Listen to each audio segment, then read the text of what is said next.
Hello friends, இன்றைக்கு இந்த வீடியோவில் விவசாயிகளுக்கு இந்த 2025-26 ஆண்டுக்கு 50,000 இலவச மின் இணைப்புகள் வழங்கப்படும் அப்படின்னு சொல்லியிருக்காங்க. அதை பற்றி இந்த வீடியோவில் டீட்டெயில்டாக பார்க்கலாம். தமிழக அரசு விவசாயிகளுக்காக இலவச மும்முனை மின்சாரத்தினை வழங்கி வருகிறது. இதற்காக இந்த ஆண்டு 2025 சட்டப்பேரவை பட்ஜெட்டின் போது 8,600 கோடி ஒதுக்கப்பட்டுள்ளது. இப்போ அந்த அனௌன்ஸ் பண்ணியிருக்கிற 50,000 மின் இணைப்புகள் யாருக்கு அப்படின்னு பார்த்தீங்கன்னா, இப்போ அப்ளை பண்ணவங்களுக்கு கிடையாது. அட்லீஸ்ட் 2017க்கு முன்னாடி அப்ளை பண்ணவங்களுக்கு தான் இப்போதைக்கு இந்த 50,000 மின் இணைப்புகள் வழங்க போகிறாங்க. ஏற்கனவே மெட்டீரியல்ஸ் இல்லாதனால டிலே ஆயிடுச்சு அப்படின்னு சொல்லிட்டு இருந்தது போல் இந்த முறை எந்த அளவுக்கு சீக்கிரமாக வழங்க முடியுமோ அந்த அளவுக்கு சீக்கிரமாக வழங்க நடவடிக்கை எடுக்கப்பட்டுள்ளதாக சொல்லியிருக்காங்க.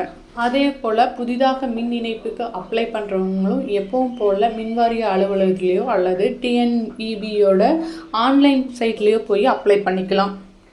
இந்த இலவச மும்முனை மின்சாரம் பெறுவதில் உங்களுக்கு ஏதாவது டவுட்ஸ் இருந்தால் கமெண்ட்ஸில் லீவ் பண்ணுங்கள்.